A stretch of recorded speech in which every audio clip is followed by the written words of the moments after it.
We are thrilled, beyond excited, and so very grateful to have Dr. Elaine Richardson with us today. She is persona extraordinaire, instructor, activist, performer. She's amazing, and we have the honor of having her with us today. So it is my distinct pleasure to introduce to all of you in the room and all of you live streaming this wherever you are, Dr. Elaine Richardson.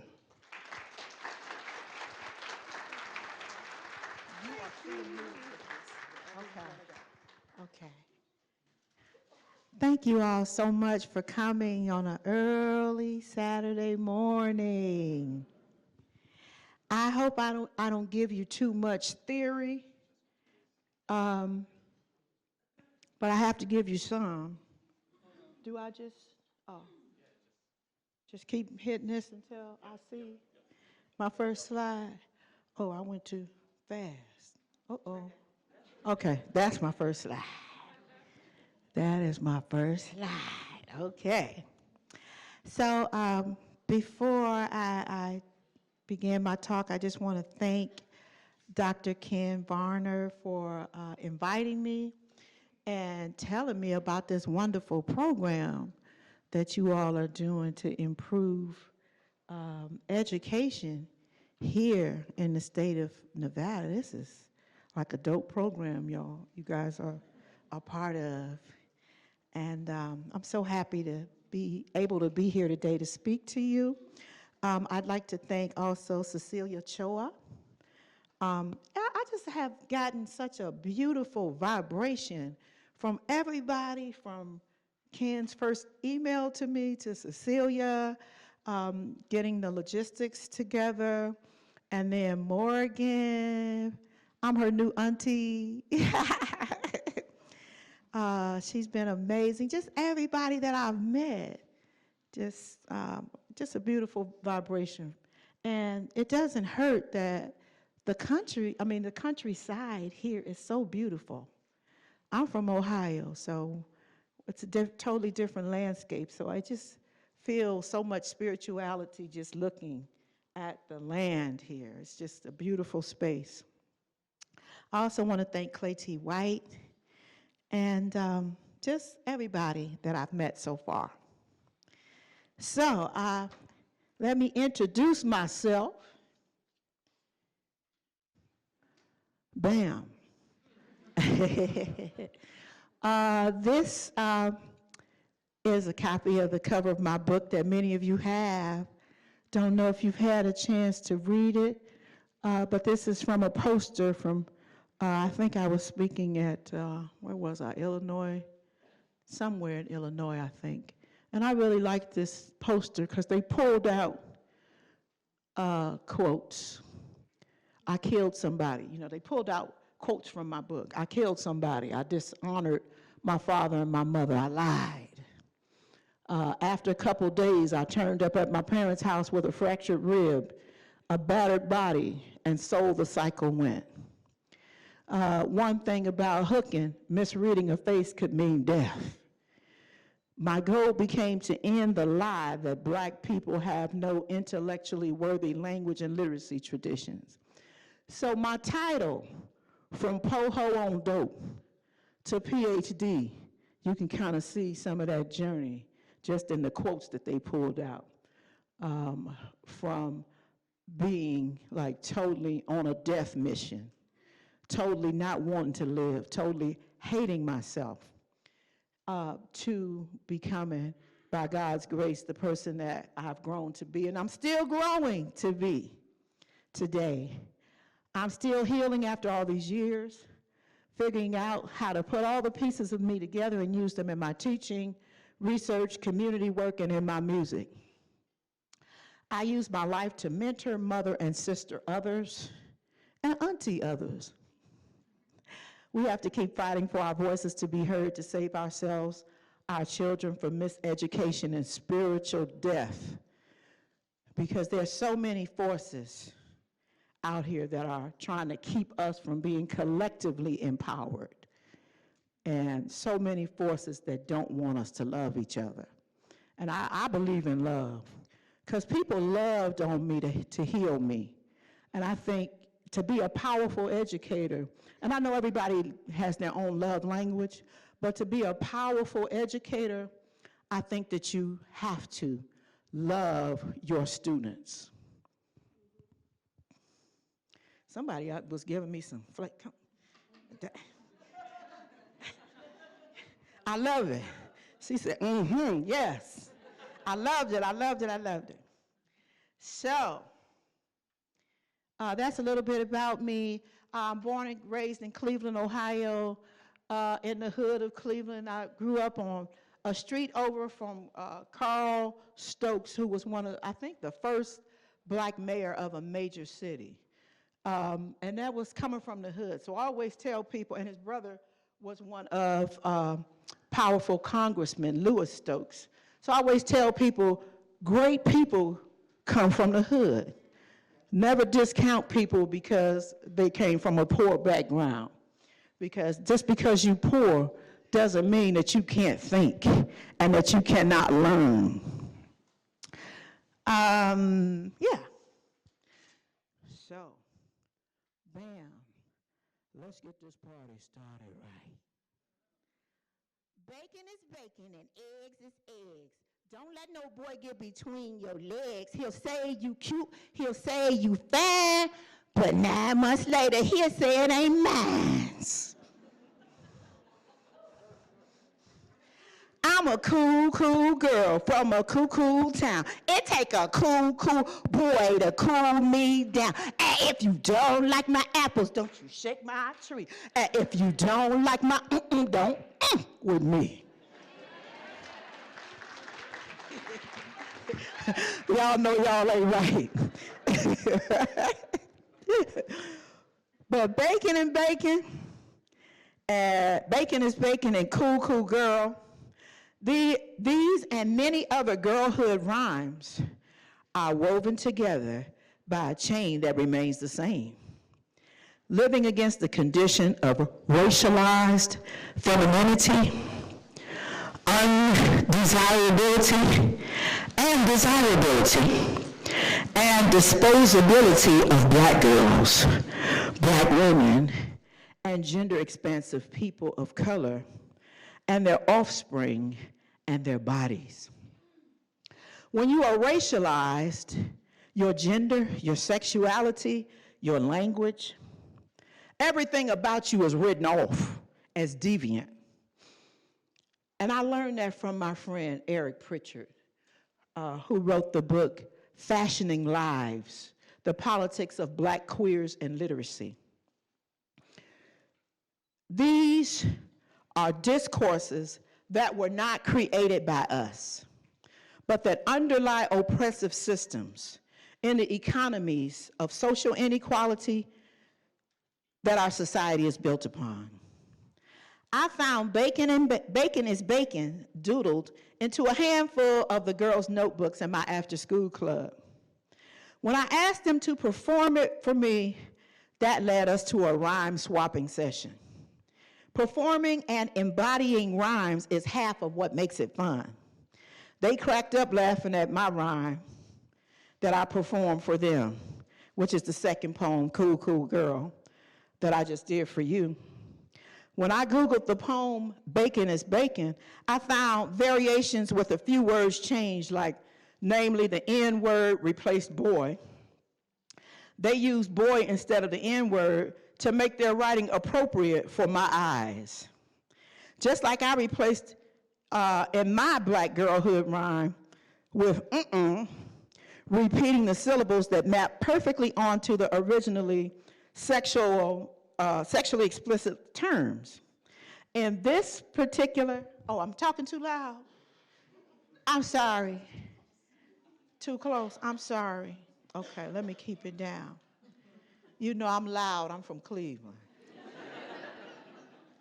Woo. But anyway, I replaced repeating the syllables that map perfectly onto the original sexually explicit terms. In this particular situation, me being an older community other mother mentor figure, the girls wouldn't use the N word with me, at the same time position as I was, I wouldn't use the P and the F word with them. But we still knew what each other was talking about and what each poem was saying. The larger narratives and discourses that are out there about us, begun in the enslavement period, are still out there and even more amplified from the White House to the strip club. I see them as part of American culture, which I see is a rape culture. I see this as a rape culture.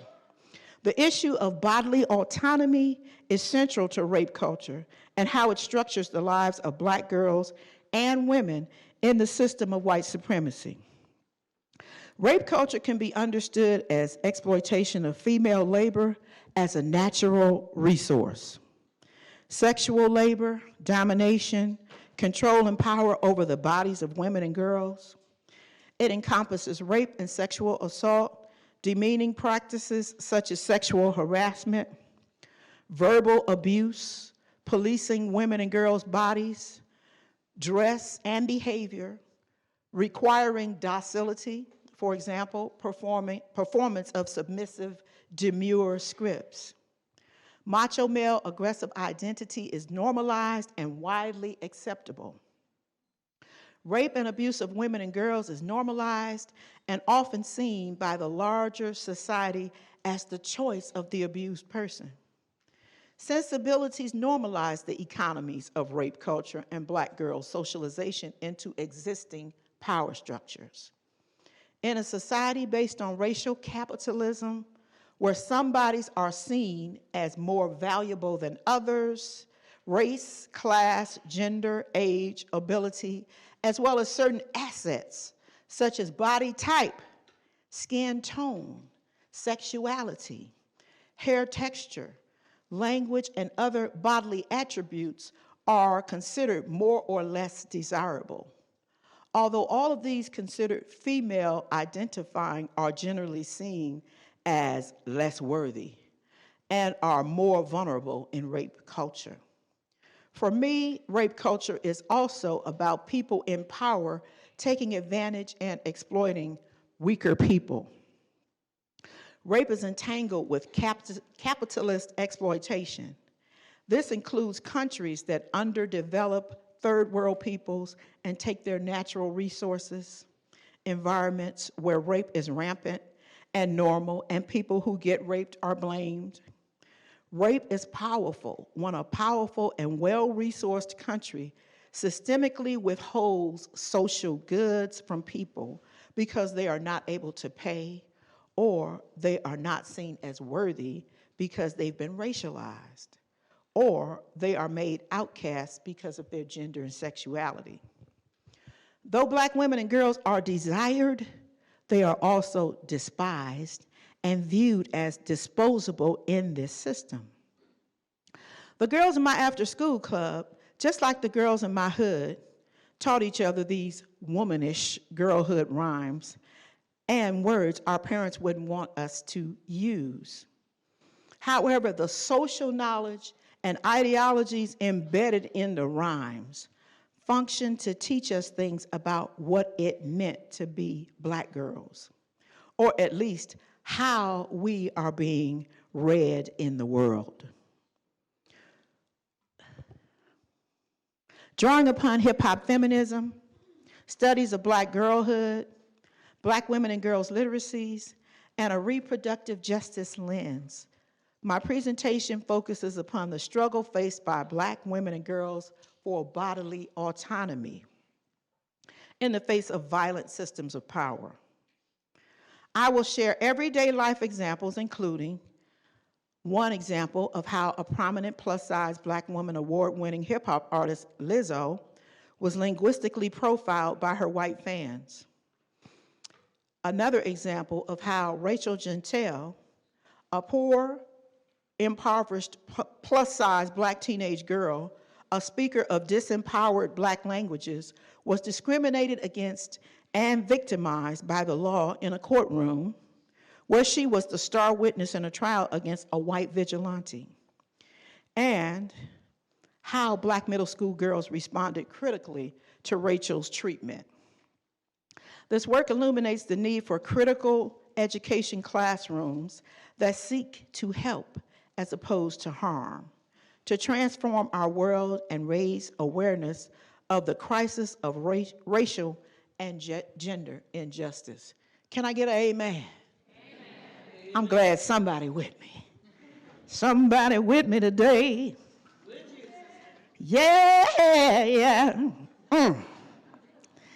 I think that centering the liberation of Black women and girls in the movement for bodily autonomy via a reproductive justice framework keeps us focused on the bigger picture. Y'all know the Baby song, The Bigger Picture? Man, he got a line in there that I really love.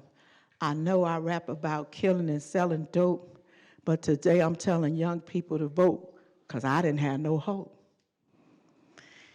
But anyway,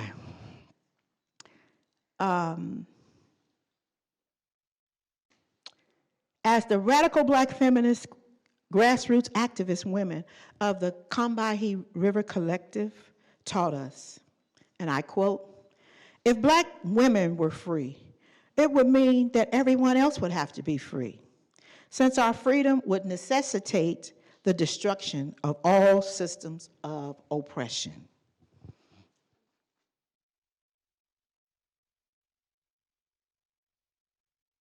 So a question driving the work is, what are the affordances? What are the benefits of a focus on bodily autonomy via a reproductive justice approach to liberation of Black women and girls? Or how can a reproductive justice framework help?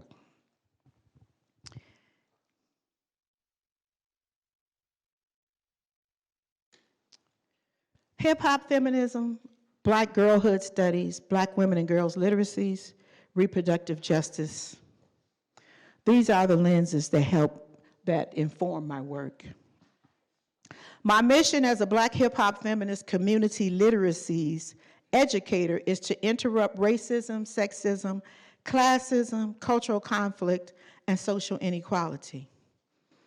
Now that's a whole lot of saying, it's a large, overwhelming thing to take on, right? And of course, I get it wrong sometimes because I'm a human being. We all get things wrong sometimes, but at least I got my eyes on the prize, right? And it takes a constant reflection on your praxis. You got to go back sometimes and look at things you've done wrong to continue growing. But in my Black critical hip-hop feminist literacies approach, I use storytelling, viral and rap music videos, art making, news media documentaries, short literature pieces, performance, creative writing, and dialogic inquiry to center our lived experiences and activate our creativity for the purposes of collective empowerment. Hip-hop feminist informed community literacy work holds space for women, girls, and gender diverse people of color to work through our experiences and imagine better for ourselves, individually and collectively. As a Black hip-hop feminist literacies performance activist, I facilitate Black girlhood as a space of creativity. And I learned that from Ruth Nicole Brown. She wrote the book, Hip-Hop Feminist Pedagogies. I understand the work I do to be process-oriented and not product-driven. I value relationship building and working collaboratively and collectively to understand the issues that threaten our pursuit of freedom.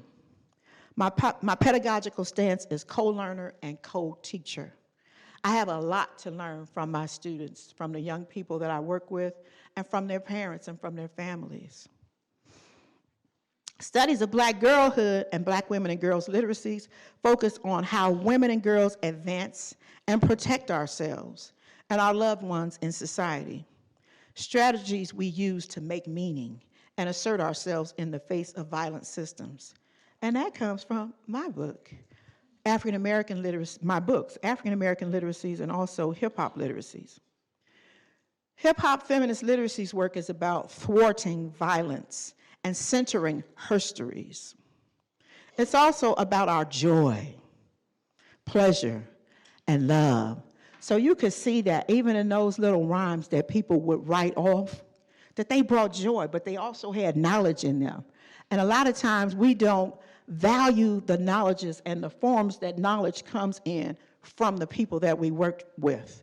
And so if we really look into the knowledge that people have, even though it may not come in a paragraph, it may not come in an essay, it might come in a song, it might come in a poem, it might come in a rhyme, it might come in a dance. You use those and you help the students to see the value and the knowledge, the intellect, and the joy that's possible, even though half of what we're dealing with is dominant ideas about who we are, right? So you saw in those poems that they were sexist, right?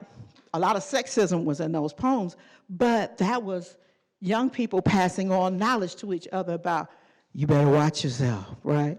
And even in Cool, Cool Girl, you know, there was a lot in that poem about not being desirable.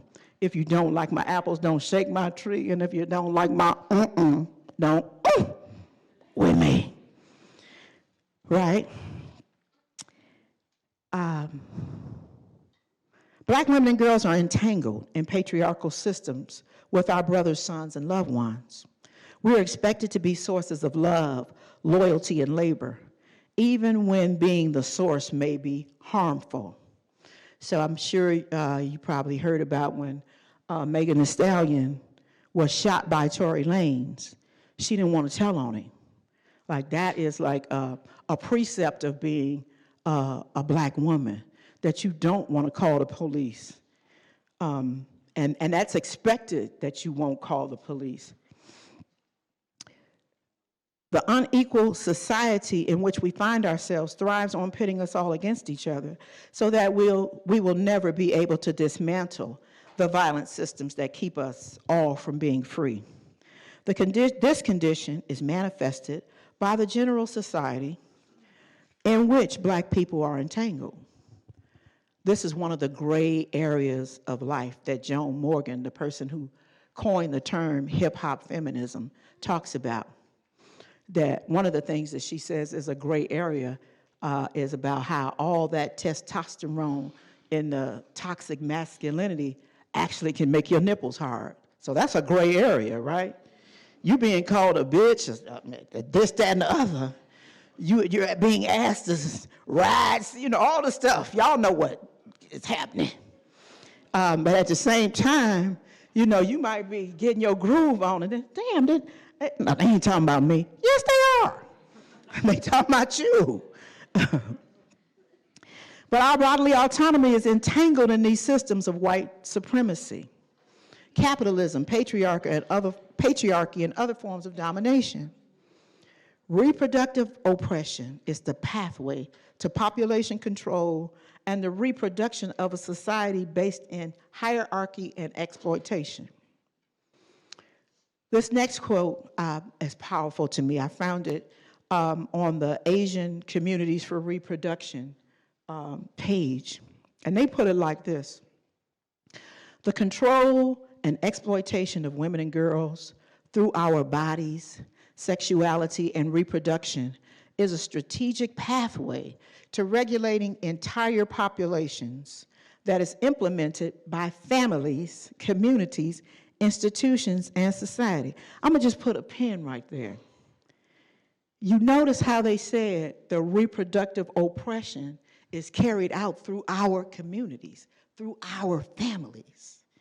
So you're fighting the dominant discourse, but at the same time, you're complying with it, right?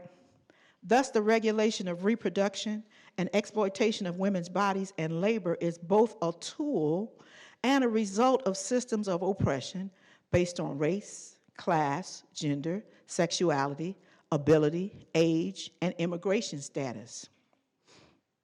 And that's the end of the quote. Longtime activist, founder of Sister Song, and co-creator of the Reproductive Justice Framework, Loretta Ross wrote, Women of color activists demand reproductive justice, which requires the protection of women's human rights to achieve the physical, mental, spiritual, political, economic, and social well-being of women and girls.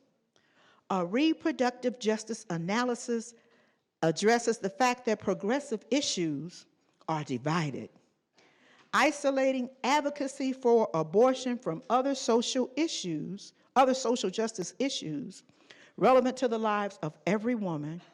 In short, reproductive justice can be described as reproductive rights embedded in a human rights and social justice framework used to counter all forms of population control that denies women's human rights. So when you try to separate abortion from all the other reproductive oppressions, that's not a good way to go at it. You have to look at the human rights, the full scope of the reproductive oppressions. A reproductive justice framework puts a spotlight on contradictory values, unjust and unequal social structures, and institutions that reinforce oppression of groups and communities. Social media and popular culture industries, as well as religious and educational institutions, reproduce narratives that dehumanize Black women, girls, and gender-expansive people in their communities, depriving them of human rights. So I'm gonna give you an example. When I was doing the after-school club, a gentleman who loved the kids, an educator in the school, came up to me and was talking to me one day, and he said, you know, Dr. E, I really respect I know what you're trying to do. I respect you, and I know what you're trying to do with these girls. And a girl, it was like the end of the year, and a girl was walking by, and she had on some shorts. And he looked at her and he said, but damn, you know who the stripper's gonna be.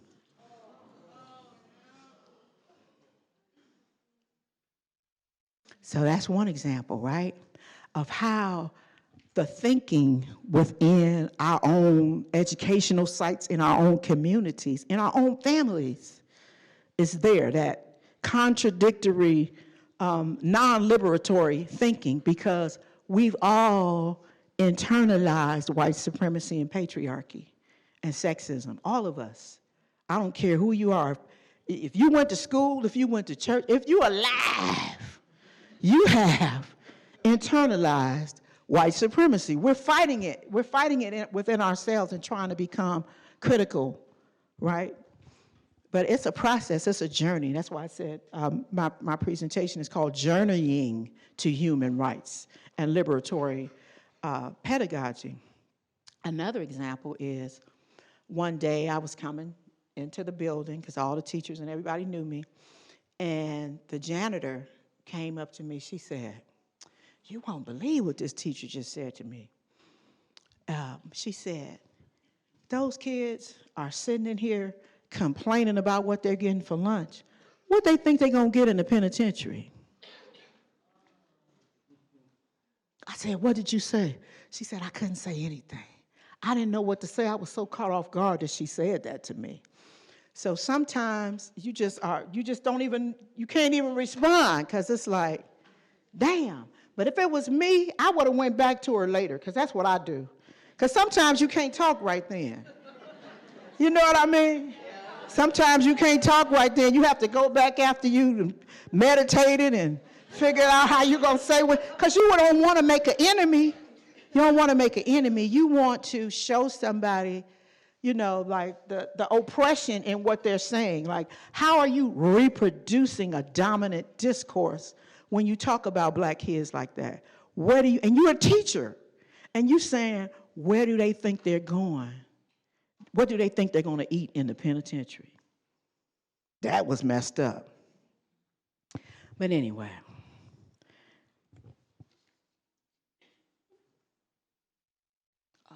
Oh, should I have done that? I'm sorry. Oh, yes, I should. Okay. So I hope I'm doing this right. How do I make this video play? The remainder of this talk examines what the struggle for bodily autonomy looks like in everyday life examples, from a prominent plus-size Black woman award-winning hip-hop artist Lizzo, and another example from Rachel Gentile, a poor plus-size Black girl, speaker of multiple Black languages, who was disempowered by the courtroom, in which she is the star witness in a murder trial. Oh, you're gonna do it over there? See? God will. She was the star witness in a murder trial of a white vigilante, and my Black middle school, a few examples of the girls' critical responses.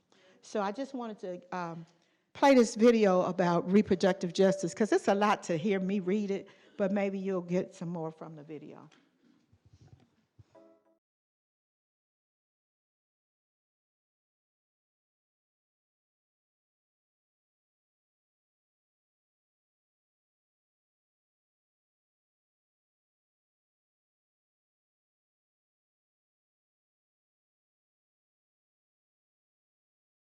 Been denied a full range of services and protections. Black women have multiple identities like age, ability, sexual orientation, immigration status, religion, and nationality, just to name a few. Consider the fact that Black women experience some of the highest rates of poverty and only make 63 cents for every dollar a white man makes. Nearly 20% of Black women have no health insurance and die 4 times as often as white women from pregnancy-related causes, regardless of income or educational status. The issue at play here is intersectionality, a term coined by legal scholar Kimberly Crenshaw, which refers to how multiple systems of oppression work together. Reproductive justice is how we take on all the systems that harm us. Reproductive justice is the human right that can only be achieved when all women and girls have the complete economic, social, and political power and resources to make healthy decisions about our bodies, our families, and our communities in all areas of our lives. Reproductive justice centers the leadership and lived experiences of the most vulnerable, including but not limited to Black women, women of color, LGBTQ people, and youth. So there you have it. Reproductive justice has given thousands of women a framework to change policy, improve services, collaborate with other social justice movements towards our collective liberation. For more information, contact In Our Own Voice at www.blackrj.org. Thanks for watching, and welcome to the movement. Thank you for helping me with that. Oh, you got me together. Thank you. So, policing Lizzo's body through her tongue. This past summer, white people in the UK linguistically profiled Lizzo when she released her new song, Girls. They claimed her use of the word spaz in a lyric was a slur which denigrates disabled people.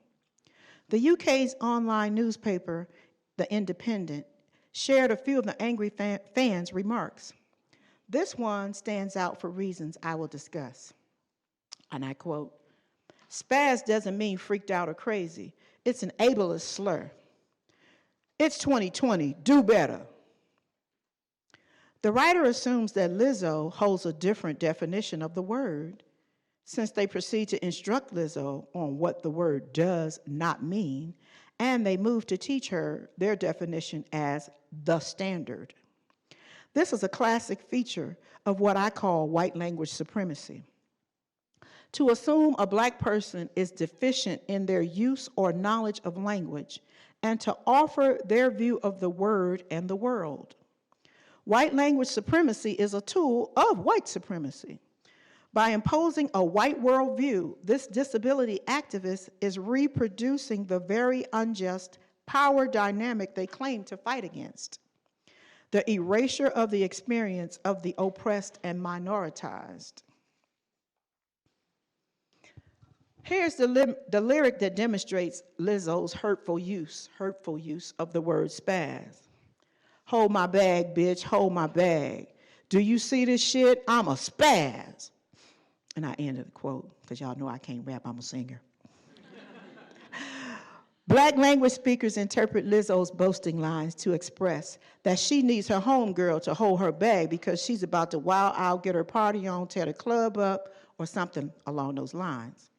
However, as soon as her mistake was brought to her attention, Lizzo took action, changed the lyric, and apologized on Twitter, and I quote, "I never want to promote derogatory language.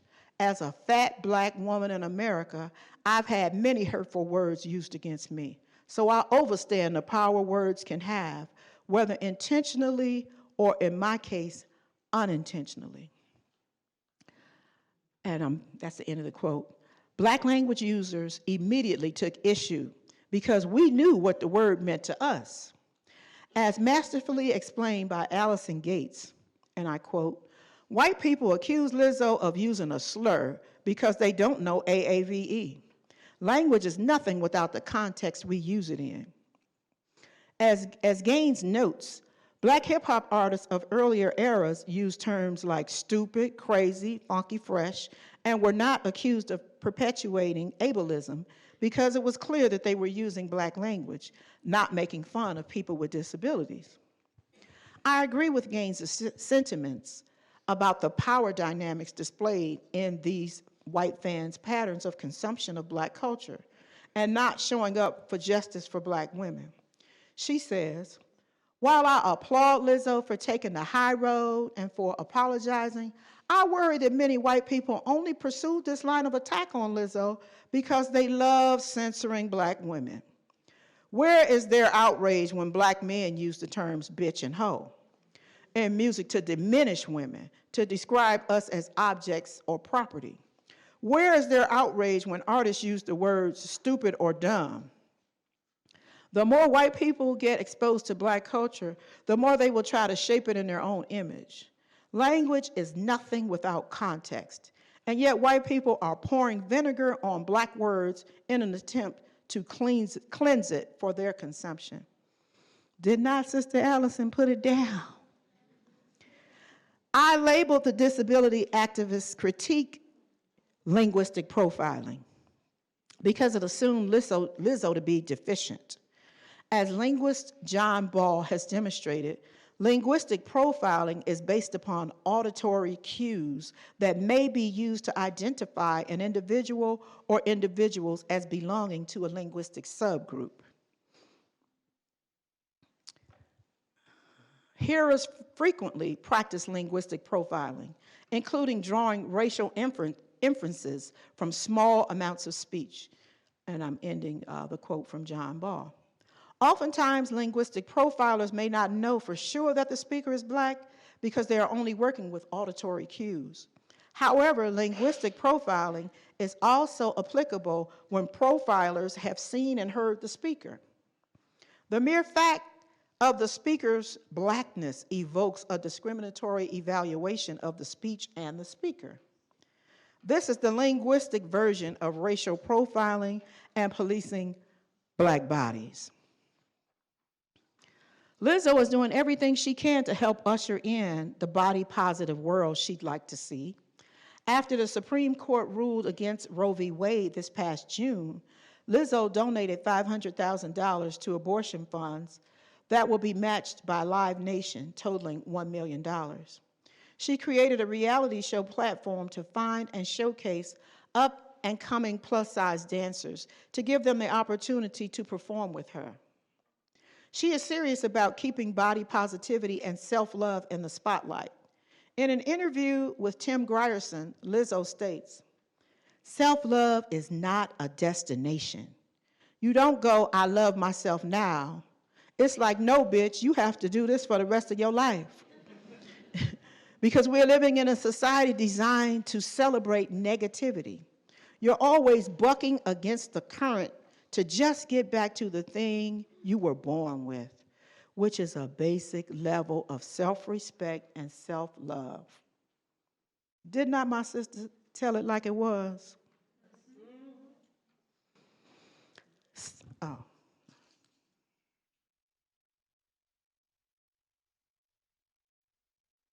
Okay, my next example. Court-sanctioned injustice. Witnessing and the public dragging of Rachel Jeantel. The celebration of negativity in America that Lizzo refers to seems to be a constant undercurrent. Much of it is unjustly justified by the legal system. During the time of the after-school club, a case in point was the mistreatment of a young black girl, Rachel. She was 19 years old at the time when she became the last person to speak to her 17-year-old friend, Trayvon Martin, before he was killed by white Latino George Zimmerman, a self-appointed neighborhood watchman in a Sanford, Florida gated community. Trayvon was supposed to have every right to be there. He was there with his dad visiting his dad's girlfriend. His only crime was being a young black boy walking to and from the store with a hoodie on. On that evening in 2012, Rachel and Trayvon were talking on the phone. I can see why Rachel and Trayvon were friends. He accepted her for herself. She said he was one of the few people who never made fun of her for her looks or her speech. As they chatted, Trayvon noticed someone following him. It was George Zimmerman. Zimmerman called police saying Trayvon looked like he was up to no good and maybe on drugs. And the police told him to leave Trayvon alone. But he didn't listen. Zimmerman jumped out of his car, confronted Trayvon, a struggle ensued, and Zimmerman shot and killed him. How in the world did Zimmerman get away with that? They call it stand your ground law in Florida, and it mostly works for white folks. George Zimmerman's acquittal sparked the Black Lives Matter movement, begun by Opal Tometi, Patrice Kahn Cullors, and Alicia Garza. Rachel's public dragging began during the Zimmerman murder trial. Her skin tone is dark. She was a plus-size girl, and she spoke with multiple black languages. She told the black truth in her own voice, straight with no chaser. Her blackness was too coarse to be accepted, loved, or respected. They ate her up and spit her out on the Fox evening news and all over the internet. Erica Yancey provided a telling snapshot of the backlash against this young black teenage girl. And I'm quoting Erica Yancey now. She's collecting jokes and memes about Rachel. Within minutes after taking the stand, the internet was abuzz with jokes and memes criticizing and disparaging Rachel Gentile, who had the courage to be a witness in the trial of a murdered friend. Testifying is not an easy thing to do, not for a 49-year-old, a 29-year-old, and certainly not for a 19-year-old, reliving what has to have been one of the most traumatic events of her life. Few of her critics know that English is Gentile's third language. She speaks Haitian Creole and Spanish as well. She is introverted and was clearly uncomfortable facing an aggressive attorney charged with defending a man who murdered her friend.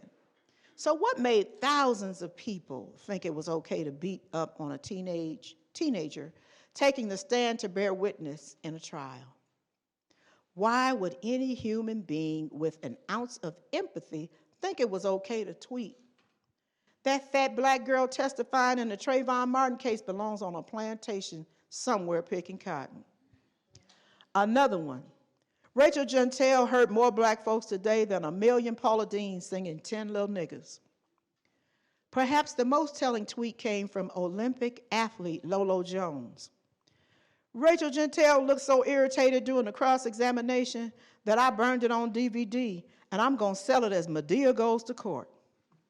Television and film has desensitized us to women that look like Rachel Gentile. After all, isn't she just another angry black woman? End of quote. Black folk cannot avoid looking at ourselves through the lens of white supremacy. It deforms everything about us, from looks to language to intellect to style, and it inhibits our collective empowerment. We internalize anti-black girlness and anti-blackness through education, politics, classism, religion, the popular culture industries, and nearly every man-made system. A Black Studies lens illuminates that as a result of ongoing state violence against black communities and their concomitant structural dispossession, Anti-Black violence also appears as an intramural battle, reductively referred to as Black-on-Black conflict, or simplistically as misogyny and homophobia. As a person of Haitian parentage living in Miami, there is colorism between affluent, light-skinned Haitians who do not want to be associated with darker, poorer Haitians. Also, the Black African American and Haitian community have been set up against each other. Myths about Haitians being disease carriers and cannibals go back to slavery. Their food and language have also been stigmatized. Many younger Haitians cover up their identities and change their names. Wyclef Jean and the Fugis were a major influence in helping Haitian youth to be proud of their heritage. Some Haitian youth assimilated to African American culture through hip hop. White conservatives saw Rachel as an example of deviant citizenship. She belongs to a Black immigrant community in Florida labeled as limited English proficient speakers, in need of remediation and assimilation to white standardization, who is a burden on the state. Many Haitians immigrate to the United States for more opportunities, and in the early 2000s, many came to recover from the earthquake. Haitian immigrants often receive a rude wake-up call to the un-United States of America when they experience the struggle for gainful education and social goods that would make their community strong. Rachel was further discredited because she lied about being in the hospital during Trayvon's funeral and about her age. While I watched the trial, it became so clear to me how the deck was stacked against Rachel in the courtroom. Most courts have a jury of 12, but they only had 6, and 5 of them were white women, and only 1 non-white Puerto Rican woman. Being white women indoctrinated into narratives about Black people through white-dominant institutions and systems with no critical understanding of the conditions of Black life, their empathy was non-existent. I zeroed in on how the courtroom enforced white language supremacy by controlling Rachel, what she said and how that influenced the nearly all-white jury. Even the prosecuting attorney, who was supposed to be representing Trayvon Martin's family, was even using language against her. Added to this mix were the judges and lawyers who controlled language by not allowing witnesses to discuss certain topics, explain or defend themselves, and can disallow witnesses the opportunity to tell their story. The courtroom was steeped in anti-Blackness and misogynoir. White understandings counted, not Rachel's, not Trayvon's. Rachel is belittled as the white male defense attorney stands over her, subjects her to his preferred way of reading, talking, thinking, expressing. Everything about that courtroom belittled her. She was on display as an exhibit for the defense, the jurors, the media, the public, to analyze her morality. The language of the courtroom empowers everything white and distorts Rachel's language and perspectives. This was really clear when it came to Rachel explaining to the prosecutor why Trayvon called George Zimmerman a creepy-ass cracker. George Zimmerman acted as a creepy-ass cracker. She knows that white folks take cracker as a racial slur rather than a historical fact. Down through our history, Black folks used the word to index those who beat and harmed us. Zimmerman wound up acting out this role in his ultimate murder of Trayvon Martin. They stopped Rachel from telling her story. They blocked Rachel from showing how Trayvon was afraid of the man following him. I didn't see any angry Black woman. Her voice was soft and pleasant, even as the white microaggressions came in every direction. It wasn't the prosecutor telling her, if it wasn't the prosecutor telling her to get in the mic, or talking down to her like she was a kindergartner, like when he said, "You've got to get in the mic. Oh, you've got two microphones, so it might be a little confusing." And then there was the defense attorney, Don West, objecting to her giving the story. If it wasn't for all those interruptions, maybe they could have heard her. Then the bomb dropped. The one the white folks needed, creepy ass cracker. They flipped the entire history of racism with that one. Rachel said, I had asked him how the man looked. He just told me the man looked creepy, and creepy white, excuse me, cracker. That is when the picnic started. The court reporter, I can't hear you. Can you repeat that? The prosecutor, they're having trouble hearing you. Take your time. Rachel replied, creepy ass cracker. The judge asked, can you repeat what your answer was, please? They wanted to hear it again and again, ad nauseum. The words reverberated throughout the courtroom and the eardrums of the 5 white lady jurors.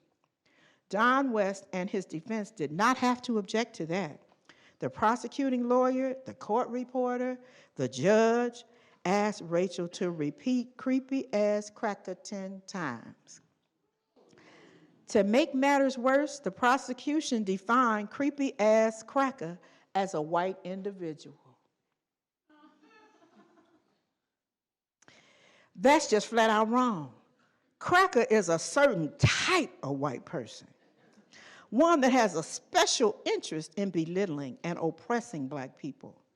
The creepy ass part of the term is left totally unexamined, and that is a serious flaw on the part of the prosecution, which could have shed light on Zimmerman's racial profiling of Trayvon. A creepy ass person is a nuisance.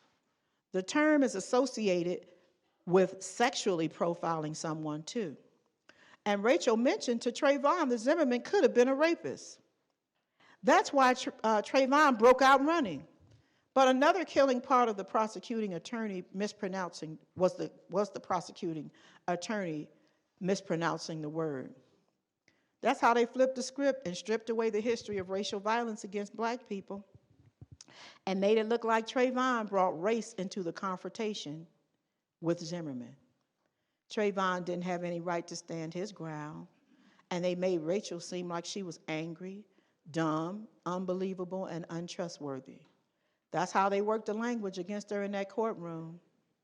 An article in Ebony Magazine's style section entitled, Get the Look, Rachel Refined, focuses on a village that came together to resurrect Rachel after her court ordeal. Her village consisted of professional black Americans, mostly of Haitian heritage, including a school board member. This was supported by the Tom Joyner Foundation. Tutors worked with Rachel after the trial to catch her up on doing math, and get her college ready. According to the lawyer, also part of her village, Rachel was reading and doing math at a 4th grade level. They organized her life and put her on a strict schedule, including a personal trainer and total makeover. They also got her psychological counseling and found her to be suffering from PTSD or post-traumatic stress disorder. Rachel's village tried to make up for the educational system that failed her. She graduated from an alternative school in Miami, the Academy for Community Education. But the culture that failed her is still going strong. I taped the trial. The girls and I discussed it for weeks. I'll just end by sharing, as I go to my close, a few of their reflections on what happened to Rachel. So this is one of the students who I will call Lady M. What I learned from Rachel. She was the last person to talk to Trayvon Martin before he got killed. They disfavored her accent, her weight, and how she was. They repeated questions that Rachel answered already. The repeated questions that Rachel answered already aggravated her. She had to deal with a lot of stress. I wish I could ask Rachel how she felt on that stand. How did she feel about the lawyer who was asking questions? Based on Trayvon's hoodie, the jury immediately thought that he was a thug. They asked questions about his temper because of where he was from. Zimmerman had said that Trayvon was fighting him, and George Zimmerman was below Trayvon in the process. George said Trayvon bashed his head into the concrete, but he only had a few cuts and minor bruises on him. The jury believed that Rachel wasn't being truthful because she was from the ghetto and because she isn't a credible witness to his murder. The juror said that she didn't trust Rachel. They kept asking Rachel to speak up several times because she wasn't projecting her voice the way the court wanted. She was annoyed. Rachel's family is from Haiti, and the court judged and discriminated her by that. She was told that since her family was from Haiti, that she should be able to speak louder. That, my peers, is a stereotypical remark. Rachel Gentile had stated a saying that Trayvon called George Zimmerman, which was a creepy-ass cracker. While on Anderson Cooper's show, the Caucasian juror lady said that Trayvon Martin probably did say that. I think that she was being racist because he was black, and that made him a troublemaker. Black women are discriminated by their lives. Sometimes it's hard fighting against stereotypes. This next example is called Rachel Against the Court. They had an idea of everything that went on that day when the murder scene of Trayvon Martin had taken place. I personally think Rachel was annoyed and mad because they kept on asking her questions that made Trayvon look bad. They kept on asking her bad questions repeatedly, which I think was a sign of stupidity, because they knew what Zimmerman did was wrong and knew he should have gotten a sentence that was long. That's why I think the juror wasn't telling the truth, because she didn't want people to think she was rude. Because creepy-ass cracker is a racist term for people who don't like to get straight perms. He believes, this next example is called We Believe You, Rachel. This courtroom looked at her and her way. This was a sad and ignorant day. She sat there talking and grieving her friend, but sadly, I guess this story will never end. Ghetto is what they think and feel. Do you solemnly swear to tell the truth and nothing but the truth? But deep down inside, there's a disturbance, a kind of disturbance, sensing prejudice and passing of judgment. All they heard was her accent. All they saw was her size and where she was from. All they noticed was the color of her skin. She, Rachel, sits in despair. The jury says she's lying, but believes Trayvon used the term creepy-ass cracker. Sadly, her friend is gone and justice is not done.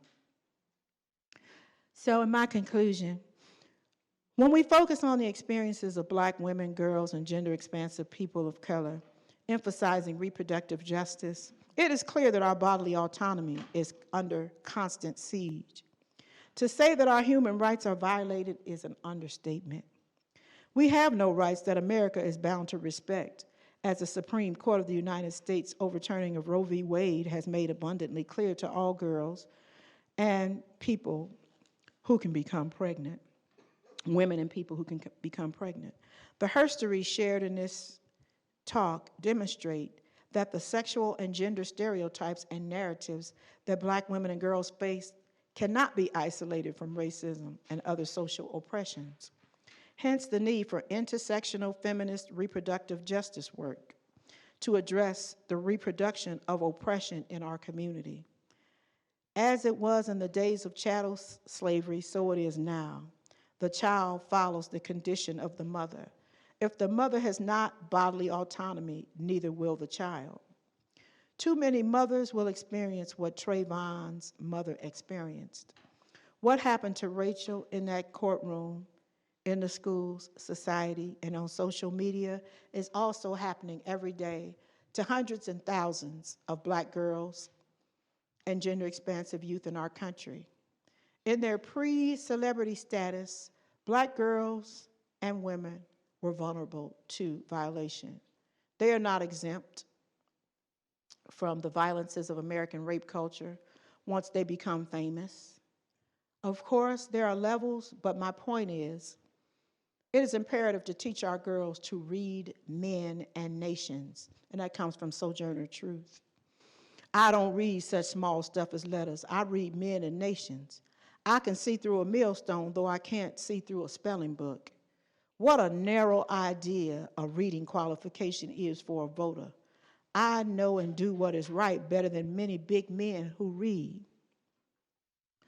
The word and the world around them, as Sojourner Truth showed us, is a means, reading the world around us and around them, to activate their creative potentials towards self-determination and creation of communities of wellness, where everyone has basic needs met, is the goal.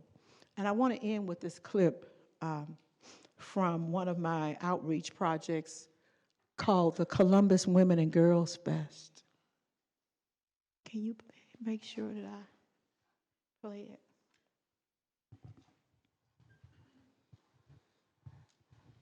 So this is one of my Black community literacy projects. It's called the Columbus Women and Girls Fest. This year, our national artist is a stomped down, lyrically gifted queen by the name of Sarak. And these are the girls in our mentoring program. They performed a showcase. See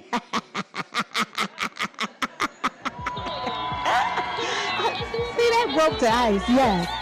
We are celebrating our young girls and women today because they're deserving of celebration each and every day.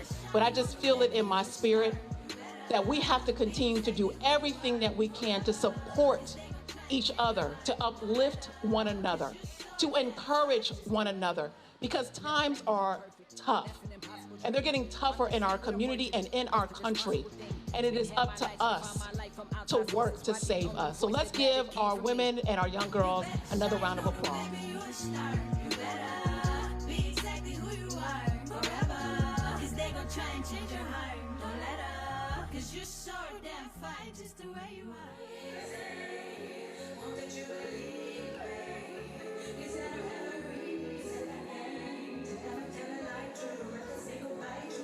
My mic is like my only highlight in my life. Some days I testify into H like saints on Sundays, cause I've been through the sewage and come back unfazed. Now my music's my temple of worship, so come praise. Now let me reintroduce myself, I'm Sarak. They call me Red or Shorty for short on my block. Ain't had no bread, fam kept me fed. I've been overwhelmed today with emotion to see so many people come out and support. And thank God for the people that came to show up for us, to show love for our Black women and girls and gender expansive people of color. This is Sarak, and I want to give a big shout out to the Columbus Women and Girls Fest, helmed by the great Dr. E. This is an amazing event that seeks to support sisterhood and wellness, because we're all that we have. We gotta shine our light. We are the purveyors of wellness for our communities, and we need to stand up and stand true in that. So I want to thank you. It's an honor for me to be here. Peace and love. Don't let people bring you down, and just keep your mind straight. I'd say go for it. Do you.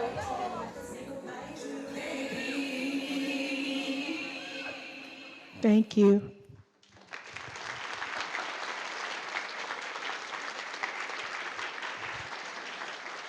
Thanks so much. Appreciate you so much.